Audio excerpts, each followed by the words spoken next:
Good morning, and thank you for being here. I'm passing through Uganda for a few days to visit my husband, Dr. Kizza Besigye, in Luzira prison. I'm on my way back now. I visited him 2 times. I am angry at his situation. Dr. Kizza Besigye is 69 years old. He was abducted in November from Kenya. That was a breach of international law and national law. Brought across the border and thrown before the military court. He's a civilian. We challenged that in court. The Supreme Court ruled that he should not be tried. No one should be tried. No one who's a civilian should be tried by the military. He was not released. There was an order to transfer his matter before the civilian courts, but he had first to go on hunger strike because he was being held with no charge before his case was brought before the civilian courts. It's 6 months now. He has applied for bail. He has been denied bail. He has now applied for mandatory bail. It's a right. He's been in jail for more than 180 days. And the courts are playing games and will not give it to him. Every rule in the book seems to be broken when it comes to Dr. Kizza Besigye. His rights as a human being are being violated. In the prison where he is, this is a man who's 69. He is locked up in a tiny cell that has a little kamori. Up, doesn't bring in enough light. He's only allowed into a small space that's about a half of this size. This small area we are in, it is concrete, cement. There are no chairs there. That small place is where they eat from, where they cook from. About 15 other prisoners there with him. The 15 others are suspected to be terrorists, to be from ADF. They have denied that. Some of them have been in that prison for more than 10 years. 10 years. They've never been in court. They were just dumped there and forgotten there. Those are the prisoners he's with, all on remand, some for 10 years. He cannot go to the other spaces where other prisoners are, like when they are going to pray, the church, even on Christmas Day. He couldn't join other prisoners to pray. He cannot, they get some entertainment, other prisoners. He cannot go anywhere he has to go in the prison. He's accompanied by 2 guards. The 2 guards have to make sure that Dr. Besigye doesn't speak to any other prisoner. He is not allowed. Recently, something funny even happened. The guard was guarding him while he's talking to his visitors. Then the guard wanted to go to the toilet, and he stopped the conversation with the visitor and took him with him to accompany him to the toilet, and then returned him to continue talking with his visitor because he cannot leave him alone in the prison just in case he might talk to another prisoner. He had to escort the guard to the toilet. That is how tightly controlled he is. Dr. Besigye has been in this tiny cell, and now he has been attacked by bed bugs. Bed bugs are biting him night and day. It is inhuman what they are doing to him. It is violation of his rights, his human rights. violation of the laws of Uganda. But now I want to emphasize, underline that Dr. Besigye is not there because he stole anything, he was corrupt, he's accused of corruption, or he owes a debt, or he murdered someone. No, he's there for political reasons. He's being criminalized, not the first time. He's being criminalized because he has challenged and has put forward himself as a candidate in elections, and we are in election time. If it was just about him personally, it would be bad enough. But the fact that it's political, and he's not the only one, that many other political activists are also languishing in jail there, makes it a matter for everyone. It's a political question. It's about contestation. It's about whether or not Ugandans are allowed to have different points of view, to choose their leaders, to field whoever they want. That is the issue. That is why Dr. Besigye is there. I am angry because as my family member, he's being persecuted. He's being denied bail. I'm demanding for bail for him. Our lawyers are. We want the matter of his bail to be heard, and heard soon, and he needs to be back home in healthy conditions, in human conditions, as he answers that case that is framed against him. Let me also say that on the political side, without being partisan, I am not talking for the opposition, I'm not talking for the government, I'm just speaking as a Ugandan. We need a predictable, transparent, democratic process to change leadership. We have a leader who is a historic figure. He's been there for 40 years. He did great things. He turned this country around when we were having horrible elections. Our economy was sinking. He challenged that. We followed him, and we turned the country around. We did. Some people want to say to rewrite the history. They are wrong. We did. We restored many things. We had a process that brought us a new constitution, a consultative process. We empowered people through LCs, we were calling them RCs. We brought women, youth, people with disabilities into political process to participate, to have a voice. The economy was turned around. We arrived here when there was no sugar in the shops, nothing. Brought back Indians, restored manufacturing, and many good things happened. But today, we are back in a political stalemate. And my plea to President Museveni is that he rises again. He's an old man. He can protect his legacy, the good things he did, by securing a transitional process, leading a transitional process that brings us to new leadership peacefully. We don't deserve violent elections again. We don't want to go back to 1980, but that's where we have gone. So my plea to President Museveni is, talk to your opposition, don't criminalize them, talk to them. My plea is, restore us to the rule of law and the democratic path. Ensure a free and fair election. These things are not hard. Now, I want to say that if we do not do this, the real victims of a flawed political process, a violent political process, are our young people.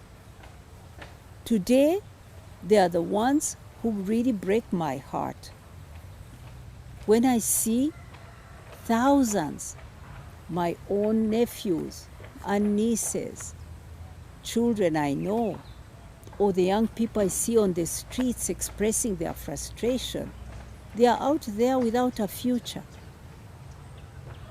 Unemployment amongst our young people up to the age of 24 who are university graduates is at 83%. 83% of them are without a job and without a future. Every year,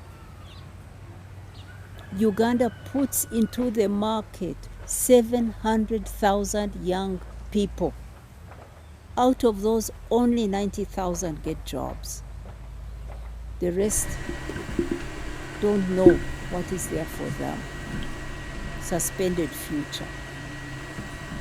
How can we change this if we do not have a way to bring in leaders who are serious, who have a plan for how to create jobs for our young people? If we must hang on and in uncertainty, who is going to keep investing in this economy? We are seeing money leaving our country. I was in Kenya the other day. I was so shocked to hear in the real estate market that Ugandans are now the leading investors in real estate in Kenya. Buying up apartments, Why? Because they don't feel confident. They are uncertain about the future here. Money is going out. Our civil servants, people in the public offices, are stealing more and more. The corruption is going up because also of uncertainty about the future. Investments are not coming in. Civil servants are stealing. I'm not saying the only reason is because of uncertainty, but certainly it drives the desire to divert resources. Corruption is costing us $2.5 billion every year. $2.5 billion. It's estimated that 25% of our national budget is diverted in corruption, taking services away from people, health, education. So we are at a moment where we need to break out of this cycle of bad politics, slower growth, rising unemployment, rising corruption, impunity because all these people are part of a patronage system and cannot be touched. So we have impunity for corruption. So we need to break out of that. And it is leadership that will help us. It is President Museveni who can help us to change that. And I appeal to you. Free Dr. Besigye, free your political opponents, talk to them, dialogue with them, reform the laws, ensure a process of changing leaders that will secure your legacy. That is what I want to say. I want to then also talk about HIV/AIDS and say that on this front, I want to say that the whole world is disrupted, particularly Africa, because of the funding cuts by the American government that happened in February. But I want to say that while this was disruptive because of the immediacy, the fact that it happened suddenly without notice, I love birds. I want to say that I'm seeing efforts by governments across Africa to fill that gap that was created, and that's good. Uganda too is trying very hard to fill the gap, but we still see that it's very challenging because in terms of our budgets, we are having to pay high interest rates on the debt. That's taking away resources. And then we have other challenges like low domestic revenue mobilization. We have disasters that happen all the time because of climate change. So our countries are challenged, but yet must reallocate to save lives. I thank the government of Uganda because there was an immediate response to reallocate. I also see other governments in the region doing the same. That's good. We have to save lives, but we must also protect. We must put money in prevention also. And there are good medicines coming that will help to prevent HIV. So on that front, I encourage the government to continue path of reprioritizing and saving lives. I want to stop my discussion here and we shift away from the rain and I take your questions. Would that be okay? Thank you.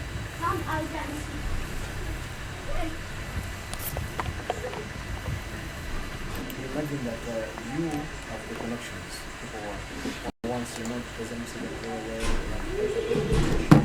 have you at a personal level tried to initiate talks, or have you tried to approach his contemporaries to talk to him? Because I see you are doing a lot of abuse of the media, but are there other mechanisms that you trying to talk to the president? Thank you for your question. You're right that Besigye's imprisonment is political. He has not committed a crime. He's really there for political reasons. This is about the contest, about the political transition. So it needs to be solved politically. The courts will not solve it. The courts are being used to keep him in prison. And you can see that since they arrested him up to now, it's 6 months, they've not even been able to try him. They've been investigating endlessly. Yes, I have talked to some people who are in the executive branch and encouraged them to have a political dialogue. I have talked to some. And I also see that there are many governments that are also trying to encourage President Museveni to find a political solution and not to criminalize. So, yes, we are trying. We are going to keep arguing for urging President Museveni to have a dialogue and not to criminalize not just Dr. Besigye, all other political prisoners, and there are many.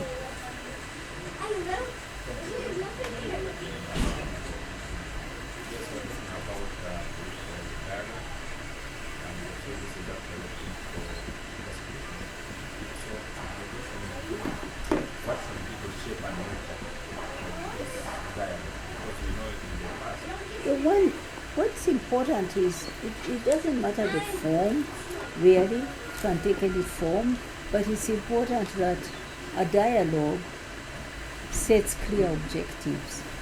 Why the dialogue? We need a dialogue because we have slipped off the democratic path. We made a constitution, we have electoral laws, but they've continued to change the constitution, change the electoral laws in ways that have led to this kind of violence, and actually we're moving away from the rule of law. We don't even respect the rules we made. So we need to have a dialogue to restore us on the path of on some reforms that will make elections truly fair and able to deliver the outcomes of people that people want, to reflect the will of the people. We need to have a discussion around the role of the military and the security forces in elections, because much of the violence is driven by the security agencies. We need to have a dialogue regarding the use of money and bribery in elections. These are the things that fail us from choosing the leaders we need and resulting in stability. So having clear objectives is important, and having a process that is facilitated neutrally. I mean, this is going to would take some humility and trust on the part of President Museveni and his NRM party to trust some mutual facilitation and to be humble enough to admit that we need help to have a good dialogue. That you can't be the one who is controlling the dialogue, then there's no trust from your opposition. So these are some of the things you need to have. But it all will take courage on the part of the president and a genuine understanding that the positive things he has done can only be protected and taken forward when the process of replacing him is free and fair and predictable. Otherwise, if it's a forced and an illegitimate way of replacing him, we will fall back into more and more chaos. It won't be a solution.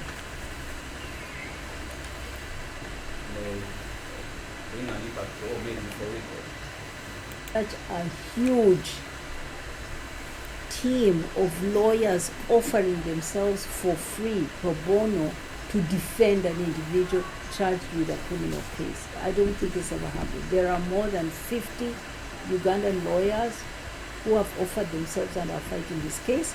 They are joined by lawyers from the region.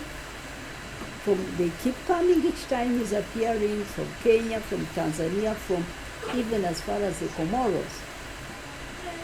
There are international lawyers behind this, the international human rights organizations putting themselves forward to support him, to fight his case, because they see the injustice of it and they see the political implications for Uganda and even for the region. So there's a lot of interest and a lot of support. He has applied for bail twice, and each time they are deflecting, and we know why. President Museveni himself has said openly that he must not be given bail. So the judges are interested in justice, but at the same time they think about their careers, because they are also appointed through a system that President Museveni influences. So they are unable to deliver justice, and so they keep deflecting. So, but I'm saying now it's too much. This is unacceptable. You can't have a man who's 69 years old who's being held in, it's some kind of solitary confinement, because he's not allowed to talk to any other prisoners. He's not allowed to socialize with them, even to pray with them. And now he's been attacked by bed bugs. He's being bitten by bed bugs, and he has a right to bail. This is violation. This is undermining his health. This is humiliating him. This is persecution. It must stop. It must stop.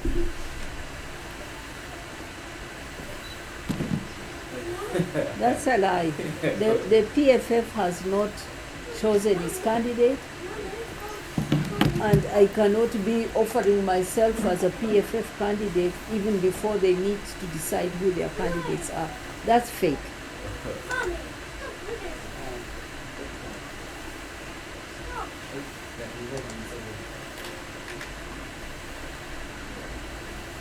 The Besigye I know is open to dialogue. Why? Because he's a Democrat. And he has put himself out, dedicated himself to this struggle to give Ugandans a fair chance to choose their leaders, and he has been fighting on a democratic agenda of fighting poverty, achieving equality. So if there's dialogue, why wouldn't he come to the table? Of course he would come to the table. But as I say, the dialogue needs to be intentional and needs to be credible, and that's the kind of dialogue we are asking for. To what extent has this incarceration broken his spirit? Because I know you interfaced with him more closely than any of us. We know this. We look at this guy. Has he changed? Is he even? I've met him twice this week. I went to see him on Monday. I saw him on Wednesday, and indeed I've been here just to see him for a few days. Besigye will not break. His spirit will not break. He's a person who is, by his nature, a very determined person, and very purposeful. He thinks, he decides what he wants to do, and he goes for it, and he's always ready to pay the price for what he believes is just and right.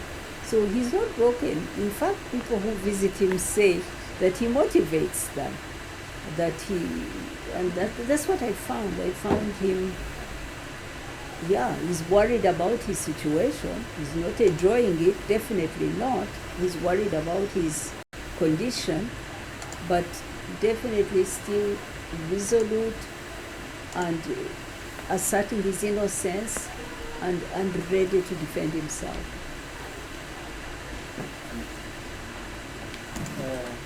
One recently we saw that President Museveni assented to the UPDF amendment, which is now react.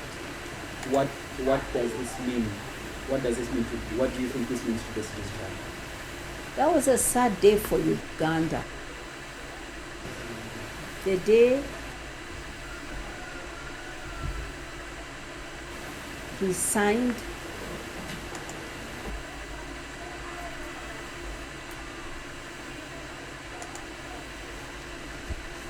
that bill that is reversed.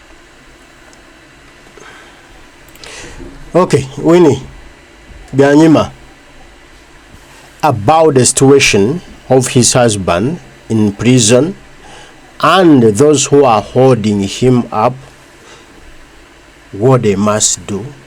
Dr. Kizza Besigye must be free.